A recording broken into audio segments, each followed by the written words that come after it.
జోహార్ తెలంగాణ విద్యార్థి అమరవీరులకు, తెలంగాణ ఉద్యమకారుల ఆశయాలు కొనసాగిస్తాం.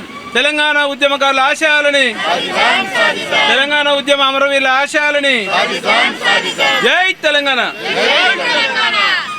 మిత్రులు, సాయిరామ్ గారి ఆధ్వర్యంలో మే 16న మారోజు వీరన్న కర్విరాల కొత్తగూడెం ఉమ్మడి నల్లగొండ జిల్లా ప్రస్తుత సూర్యాపేట జిల్లా నుండి మొదలైనటువంటి అమరవీరుల స్ఫూర్తి యాత్ర, అమరవీరుల యొక్క ఆశయ సాధన కోసం జరుగుతున్నటువంటి యాత్ర ప్రారంభమై ఈరోజు ఎల్బీనగర్ చౌరస్తాకు 21వ తారీఖు రోజు ఇక్కడి నుండి శ్రీకాంతాచారి విగ్రహానికి అభిషేకం చేసి ఆ కాళ్ళు కడిగి ఇక్కడ ఉన్నటువంటి అమరవీరుల యొక్క స్తూపానికి కాళ్ళు కడిగి అమరవీరుల ఆశయాలని కొనసాగించాలని, అమరవీరుల ఆకాంక్షలు నెరవేర్చాలని చెప్పి అమరవీరులని ఆదుకోవాల్సినటువంటి బాధ్యత ప్రభుత్వాల మీద ఉందని చెప్తూ ఈ యాత్ర ఏదైతే చేస్తున్నటువంటి యాత్రకు అధ్యక్షత వహిస్తున్నటువంటి మిత్రుడు సాయిరామ్ గారికి, మన బుల్లెట్ వెంకన్న గారికి, సత్తయ్య గారికి, మరి వెలుగు అనిత గారికి,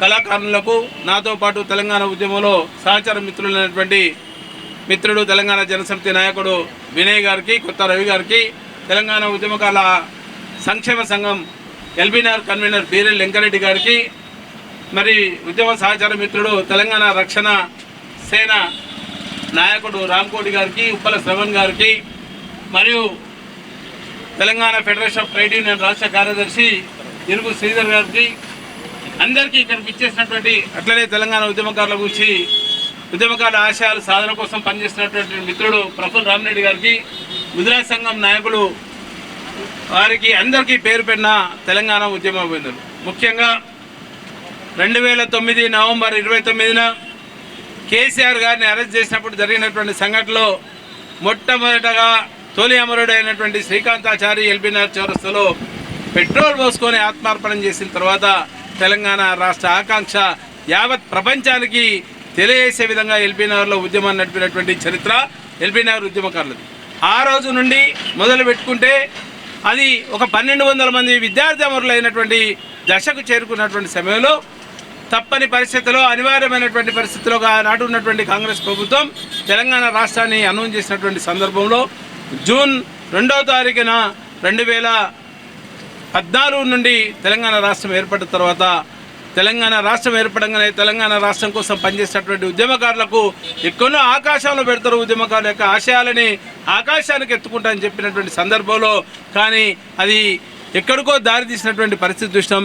ఎవరైతే జై తెలంగాణకు వ్యతిరేకంగా పనిచేసిన వాళ్ళందరూ కూడా అందరం ఎక్కినటువంటి దాఖలాలు చూసినాం. ఎమ్మెల్యే లేరు, మంత్రులు లేరు. ఇక్కడ ఉన్నటువంటి తెలంగాణ ఉద్యమకారులు మాత్రం మళ్ళీ వాళ్ళ ఉద్యమకారుల గుర్తింపు కోసం కొట్లాడేటువంటి పరిస్థితి, అంత ధైర్యమైనటువంటి పరిస్థితి తెలంగాణ రాష్ట్రం ఏర్పడిన తర్వాత చూస్తున్నాం. 10 సంవత్సరాలు తెలంగాణ రాష్ట్ర సమితి పరిపాలించిన విధానాన్ని చూసినాం. మరి దాని తర్వాత జరిగినటువంటి సామాన్యంగా జరిగేటువంటి సాధారణ ఎలక్షన్లు అవుతున్నాయో ఆ ఎలక్షన్లప్పుడు కాంగ్రెస్ పార్టీకి సంబంధించినటువంటి మేనిఫెస్టోలో తెలంగాణ ఉద్యమకారులను గుర్తిస్తాం, తెలంగాణ ఉద్యమకారుల కోసం 25,000 రూపాయల పెన్షన్, 250 గజాల జాగా, ప్రతి ఒక్క ఉద్యోగం ఇస్తామని చెప్పి మోసపూరితమైనటువంటి వాగ్దానాలు చేసి తెలంగాణ రాష్ట్రంలో మళ్ళీ కాంగ్రెస్ ప్రభుత్వం గద్దెనెక్కిన తర్వాత 2.5 సంవత్సరాలు జరుగుతున్న కాలయాపన చేస్తున్నటువంటి నేపథ్యంలో తెలంగాణ రాష్ట్రంలో ఉన్నటువంటి ఉద్యమ సంస్థలు ఏవైతున్నాయో అన్ని ఉద్యమ సంస్థలు కలిసి కోదండరామ్ గారి అధ్యక్షతన పనిచేసి మరి కోదండరామ్ గారికి ఎన్నో సందర్భాల్లో వినతి పత్రాలు ఇచ్చి ఒక కమిటీని ఏర్పాటు చేయాలని చెప్పినటువంటి నేపథ్యంలో ఆ కమిటీ కోసం కూడా కాలయాపన చేసి ఈరోజు ఏదో తూతు మంత్రంగా ఒక కమిటీ వేసి అందులో కూడా ఉద్యమ సంస్థలకు కూడా ప్రాధాన్యత లేకుండా ఓన్లీ కొంతమంది కాంగ్రెస్ ప్రభుత్వానికి సంబంధించినటువంటి ఎమ్మెల్సీలని ఒక కమిటీ వేసి, నామమాత్రపు కమిటీ వేసి దాన్ని మనం చూస్తున్నాం. దానికోసమే ఈరోజు చేస్తున్నటువంటి ఒక యాత్ర కావచ్చు, లేకపోతే అమరవీరుల కోసం పడుతున్నటువంటి తాపత్రయం కావచ్చు, తెలంగాణ ఉద్యమకారుల యొక్క గుర్తింపు సంక్షేమం కోసం పనిచేస్తున్నటువంటి మాలాంటి ఉద్యమకారుల సంక్షేమ సంఘం కావచ్చు, జేఏసీలు కావచ్చు, అందరం కూడా కలిసి పనిచేసుకుంటూ ఈ నెల 30 తారీఖున తెలంగాణ ఉద్యమకారుల సంక్షేమ సంఘం ఆధ్వర్యంలో తెలంగాణ ఉద్యమకారుల గుర్తింపు మరియు ఒక సంక్షేమం మీద ఒక చర్చాగోష్ఠి కార్యక్రమాన్ని సుందరయ్య విజ్ఞాన కేంద్రంలో ఈ నెల 30 తారీఖున ఉదయం 10 గంటల నుండి సాయంత్రం 5 గంటల వరకు యావత్ తెలంగాణ రాష్ట్రంలో ఉన్నటువంటి ఉద్యమ సంఘాలన్నీ, ప్రజా సంఘాలందరినీ కూడా కలుపుకొని పోయే విధంగా ఒక పెద్ద సభని నిర్వహిస్తున్నాం. ఆ సభకు కూడా ఇప్పుడు ఉన్నటువంటి ప్రభుత్వం వేసినటువంటి కమిటీ అవుతుందో కేశవరావు గారిని, కోదండరాం గారిని, పొన్నం ప్రభాకర్ గారిని, మోతే శోభన్ రెడ్డి గారిని, రాముల్ నాయక్ గారిని, అద్దంకి దయాకర్ గారిని, తెలంగాణ రాష్ట్రం కోసం పనిచేసినటువంటి ఉద్యమ నాయకులు ఎవరైతే ఉన్నారో ఆ కమిటీ వాళ్ళందరినీ కూడా పిలుస్తున్నాం. ఆ రోజు ప్రజా సంఘాల నుండి కావచ్చు, కళాకారుల వ్యవస్థ నుండి కావచ్చు, ఉద్యమ సంఘాల నుండి కావచ్చు, అందరం కూడా ఒక నివేదికను సమర్పిస్తున్నాం. ఉద్యమకారులకు కావాల్సింది ఫస్ట్ ఒక గుర్తింపే తప్ప ఏదో 250 గోదాల కోసం పనిచేస్తున్నాం అన్నమాట అవాస్తవం. గుర్తింపు లేనటువంటి పరిస్థితుల్లో ఆ రోజు భారతదేశ స్వాతంత్ర సంగ్రామంలో పనిచేసిన ప్రతి ఒక్కరు కూడా ఈ రోజు కూడా బతుకున్న వాళ్ళకు పెన్షన్ ఇస్తున్నటువంటి నేపథ్యంలో అంటే కొన్ని కోట్ల రూపాయలు అయితే కావు కానీ మరి దోచుకున్నటువంటి కొన్ని కోట్ల రూపాయలు ప్రజాధనం ఉల్లంఘన చేసిందని మేము ఈరోజు గుర్తు చేస్తున్నాం. మేమేమంటాం, ఉద్యమం కోసం పనిచేసినాం, తెలంగాణ రాష్ట్రం కోసం పనిచేసిన దాంట్లో మీ లెక్క ప్రకారం పోలీస్ స్టేషన్లో కేసు ఉందా? మరి కేసు ఉంటే దానికి సంబంధించినటువంటి వివరాలు ఏమున్నాయి? 1969 ఉద్యమం కావచ్చు, 1996 జనసభ నుండి కావచ్చు, 98 నుండి కావచ్చు, మారోజు వీరన్న కావచ్చు, బెల్లి లలిత కావచ్చు, గద్దర్ కావచ్చు, జైని మల్లయ్య కావచ్చు, ఆ రోజు ఉన్నటువంటి పనిచేసినటువంటి ఉద్యమం కోసం తెలంగాణ రాష్ట్రం కోసం పనిచేసినటువంటి ఏ నాయకుడైనా కావచ్చు, ఇంక్లూడింగ్ ఇందిరారెడ్డితో సహా తెలంగాణ రాష్ట్రం జై తెలంగాణ అన్నటువంటి నాయకులందరూ కూడా మరి ఆ రోజు నుండి ఈ రోజు వరకు ఆ గుర్తింపు ప్రక్రియని వేగవంతం చేయాలి. ఆ కమిటీ కాలయాపన కోసం కాకుండా నిర్దిష్టమైనటువంటి సమాచారాన్ని ఇచ్చి నిర్దిష్టమైనటువంటి సమయంలోనే ఆ కమిటీ ఒక రిపోర్ట్ ఇస్తే, నివేదిక ఇస్తే మరి ఇప్పుడు జూన్ 2న మరి తెలంగాణ రాష్ట్ర ఆవిర్భావ దినోత్సవం మరి కనీసం కాంగ్రెస్ ప్రభుత్వము ఉద్యమకారులకు మీరు ఇచ్చినటువంటి వాగ్దానం ప్రకారం 250 గజాలు చాలా మంది అంటారు 250 గజాలు అంటే 1,00,000 మందికి ఇవ్వాలి, 50,000 మందికి ఇవ్వాలా, 2 లక్షల మంది ఉన్నారంటే మీరు నియోజకవర్గ స్థాయిలో గుర్తుపట్టేటువంటి నాయకులు వేయండి. ఉద్యమ సంఘాలు ఎత్తునే ఉద్యమకారుల కోసం పనిచేసేటువంటి ఉద్యమ సంఘాలందరినీ కూడా ఆ కమిటీలో బాధ్యుల్ని చేయాల్సినటువంటి బాధ్యత ఉంది. కానీ ఎక్కడో హైదరాబాద్లో ఇంతకుముందు సాయిరాం చెప్పినట్టు ఆఫీసుల చుట్టూ తిరిగేటోళ్ళు కాకుండా అక్కడ పనిచేసి గ్రౌండ్ల వల్ల ఉద్యమం కోసం పనిచేసి ఆ రోజు శవాలు మోసినటువంటి వాళ్ళం మేము చాలా దాదాపు ఒక 20 శవాలు మోసినటువంటి వాళ్ళం. నాతో పాటు మా వినయ్ కూడా ఉన్నాడు. మరి వీళ్ళందరూ కూడా మాకు ఉద్యమంలో ప్రజా సంఘాల ద్వారా పట్టున్నటువంటి మాట వాస్తవం. మరి ఇదే కాకుండా మహిళలు కూడా చోటు కల్పించాల్సినటువంటి బాధ్యత ఉంది. మహిళలే లేకపోతే ఉద్యమం జరగనటువంటి పరిస్థితి. వంట వరకు తొలి బీజం వేసింది వాళ్ళే. మరి ఫ్లోరల్ కల్చరు బతుకమ్మ సంస్కృతిని రోడ్ల మీద తీసుకొచ్చి బతుకమ్మ ఆడిపించే దాంట్లో మహిళల కీలక పాత్ర ఉన్నది.